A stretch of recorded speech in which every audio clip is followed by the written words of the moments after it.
Hello everyone, my dear students. Today we are going to read our next poem, that is The Children's Hour, and it is written by Henry Wordsworth Longfellow, and it is one of the Longfellow's most beloved poem. Okay और देखो बेटा इसमें सबसे main बात क्या है कि जो इसमें थ्री सिस्टर्स हैं और इन थ्री सिस्टर्स के क्या क्या नेम है, एलाइस, अलाइग्रा एंड एडिथ।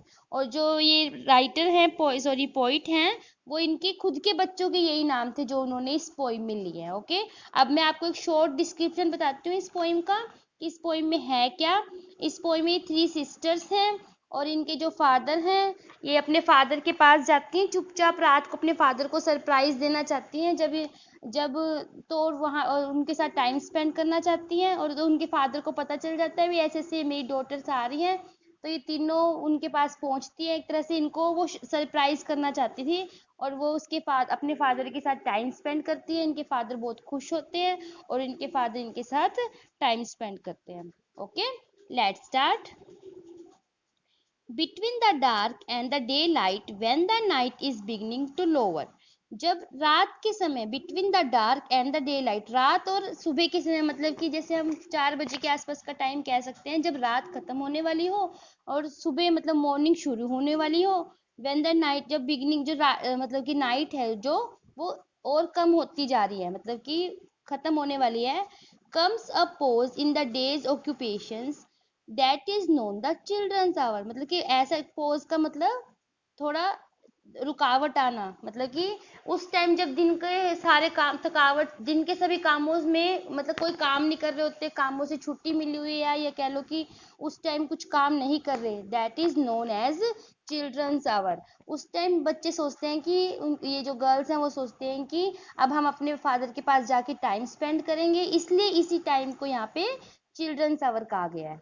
ओके, और बेटा देखो हम इसके साथ साथ इसकी राइमिंग स्कीम भी देख लेते हैं। मैंने आपको पहले बताया था कि हम लास्ट वाले वर्ड्स की साउंड देखते हैं।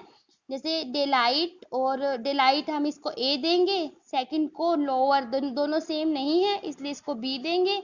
ऑक्यूपेशंस ये भी अलग है, इसको सी देंगे। और आवर, आवर जो है वो सेकंड वाली से मिल रही है, सेकंड वाले को हमने बी दिया था इसलिए हम इसको भी बी देंगे। यानी कि इसकी राइमिंग स्कीम क्या है, अ, बी, सी, बी। और ये पूरी पोइम में राइमिंग स्कीम इसकी यही रहेगी, same. Okay, I hear in the chamber above me the patter of little feet, the sound of a door that is open and voices soft and sweet. I hear in the chamber, मतलब कि जो in girls के father हैं उसकी बात कर रहे हैं, भी स्पीक कर रहे हैं। वो कह रहे हैं कि I hear in the chamber, मुझे मेरे कमरे में ऊपर से कुछ आवाज सुनाई दी। The patter of the little feet, पैरों की थप थप की आवाज सुनाई दी जैसे कोई चल रहा है। The sound of a door that is open, फिर धीरे सी ऐसी आवाज सुनाई दी जैसे कोई दरवाजा खुला है।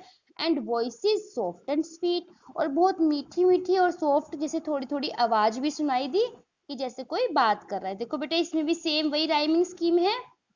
Next, from my study, I see in the lamplight descending the broad hall stair, grave Alice and laughing Allegra, and Edith was with golden hair।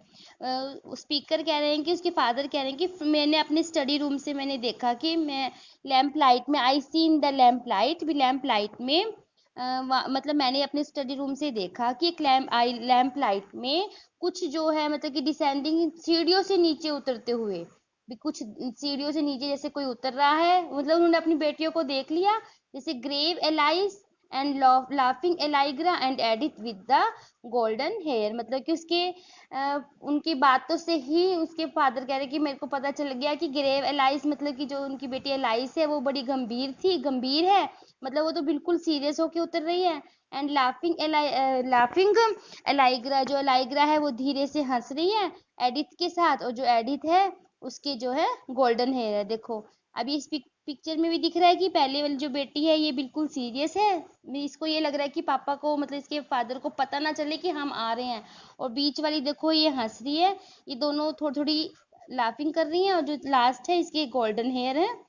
ठीक है,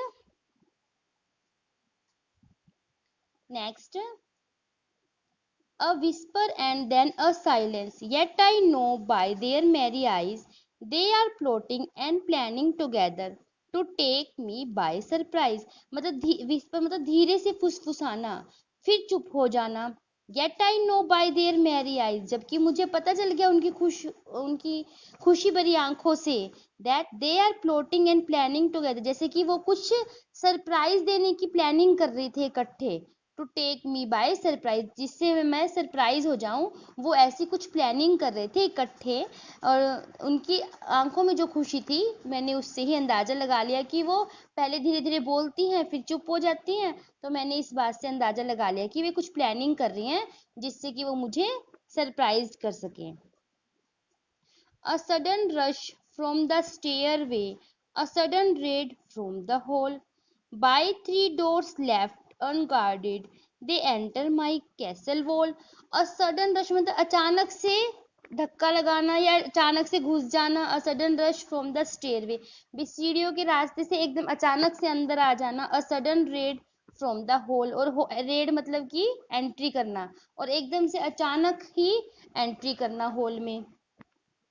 bye three doors left unguarded, मतलब कि जो तीनों ने उन तीनों के जो डोर थे उनके द्वारा मतलब कि लापरवाही में खुले छोड़ दिए गए. अचानक एकदम से मतलब उन्होंने रेड मारना कह देते हैं ना, भी अचानक एकदम से उन्होंने रूम में ऐसे एंट्री की भी मैं सरप्राइज हो गया. They enter my castle wall, castle का मतलब वैसे हम कैसल एक महल को बोलते हैं, यहाँ मतलब कि इससे है कि वो उनके रूम में एंटर कर गई. ये देखो बेटा, ये इनके फादर हैं और ये तीनों गर्ल्स हैं, इनकी डॉटर्स हैं. दे climb up into my turret. Turret का मतलब ऐसे होता है कि सबसे ऊंची शिखर पे, चुबारा जैसे उसकी सबसे ऊंची जगह जो होती है बिल्डिंग में. लेकिन यहाँ पे टरेट्स का मतलब कि इसके फादर के नीज हैं. ठीक है. दे climb up into my turret over the arms and back of my chair, मतलब कहते हैं कि वो मेरे नीज के ऊपर, मेरी आर्म्स के ऊपर और मेरी चेयर के पीछे, मतलब वो ऐसे क्लाइंब कर गई, चढ़ गई. If I try to escape they surrounded me, यदि मैं ये सोचूं कि मैं मतलब उन बीच में से निकल सकूं, तो उन्होंने मुझे इस तरह से घेर लिया. दे सीम टू बी एवरीवेयर, कि वो तीनों तरफ मतलब कि चारों तरफ वे मेरी बेटियां ही मुझे दिखाई देती, मतलब कि उन्होंने मुझे ऐसे मतलब कि वो कर लिया, हक कर लिया कि मैं उठ भी नहीं सकता था. they almost they almost devour me with kisses, their arms about me and twine, till I think to bishops Bingen in the mouse tower on the Rhine. कहते कि वो दयालमो मतलब कि डेवो मतलब होता है कि भूख से जैसे जल्दी जल्दी कुछ खाना, मतलब कि वो मुझे इतना वो उन्होंने मुझे ऐसे किसेस किए, इतना प्यार किया, जैसे कि वो मतलब कि जैसे हम जल्दी जल्दी, वो सोचती है मैं अपने फादर को हक करूं, वो सोचती है मैं करूं. There arms about me and twine मतलब कि जैसे किसी चीज को गुथ लेना, पकड़ लेना कस के. उनकी जो आर्म्स से उन्होंने मुझे इस तरह से कस के गुथा हुआ था. Till I think of the bishop's Bingen मतलब कि in the Mouse Tower of the Rhine, मतलब कि यहाँ पे जो स्पीकर है वो कह रहे हैं कि उन्होंने मुझे ऐसे वो कर रहा था कि मुझे एक पुरानी कहानी है बिशप की, वो याद आ गई. अब मैं आपको शॉर्ट में ही बताऊंगी, ज्यादा लॉन्ग में नहीं बताऊंगी. जो ये बिशप है, ये थे, इट इज बिशप ऑफ बेल्जन. जो ये थे, ये क्रूल मतलब कि जर्मनी में क्रूल वो थे, करेक्टर है एक पुरानी कहानी का. एक ये it is a fictitious German fictitious story, जिसमें मतलब कि काल्पनिक कहानी कह लो, भी एक काल्पनिक कहानी है जिसमें बिशप जो थे क्रूल होता है, क्रूल रूलर होता है उस टाइम. और वहां पे एक बार ऐसा होता है कि ऐसी महामारी फैलती है, मतलब कि इतना एक तरह से अकाल फैल जाता है और लोगों के पास खाने के लिए कुछ भी नहीं होता. तो वो उसके पास अनाज के भंडार भरे भरे होते हैं, लेकिन वो फिर भी लोगों को देता नहीं है और कहता है कि और भी ज्यादा रेट हाई करता है भी जो ग्रेन होती है उसको सेल करने के लिए. तो जो पुअर लोग होते हैं वो कहते हैं कि अब हम इसका विरोध करेंगे उसके लिए अब ये बात इसे पता चल जाती है कि मेरा लोग विरोध कर रहे हैं, तो उसके लिए वो एक ट्रिक करता है। उसके लिए वो कहते हैं कि सभी लोग जो जो मतलब कि भूखे हैं, मैं उन सबको भरपेट खाना खिलाऊंगा। तो उन सबको वो एक हॉल में बुला लेता है। सभी लोग खुश हो जाते हैं कि अब हमें अच्छे से मतलब कि भरपेट वो अच्छे हमें अनाज देगा। तो वो क्या करता है कि जितने भी भूखे लोग इकट्ठे हो जाते हैं जो उसका विरोध करने वाले थे, उन सबको एक हॉल में इकट्ठा कर लेता है और उस हॉल को बाहर से बंद करके उसमें आग ही लगा देता है। तो ऐसा करता है ये ताकि वो ना लोग रहेंगे ना कोई, मतलब वो जो लोग मतलब इसके विरोधी थे उन्हीं को ऐसे खत्म कर देता है। तो इससे तो जो इससे क्या होता है कि जो वहां पे जो माउस होते हैं वो उसके पीछे लग जाते हैं वहां उसको मारने के लिए। तो उसके लिए वो क्या करता है, एक वहां पे समुद्र के दूसरी तरफ उसका एक महल होता है। वो सोचता है मैं वहां चला जाता हूँ और वहां पे माउस नहीं आएंगे। लेकिन वहां पे भी मतलब रिवर राइन के पास, लेकिन वहां पे भी माउस उसका पीछा करते करते पहुंच जाते हैं। और वहां पे कुछ माउस डूब भी जाते हैं लेकिन वो पहुंच जाते हैं और उसको बुरी तरह से मतलब जिंदा ही उसको खा जाते हैं। कहने का मतलब ये एक पुरानी मिथ है, वैसे मैंने आपको शॉर्ट में बता दी। तो वैसे वो कह रहे हैं, उसके फादर कह रहे हैं कि मुझे वो वाली कहानी याद आ गई कि जैसे माउस ने उनको घेर लिया था उसको और वो कहीं जा नहीं सकता था।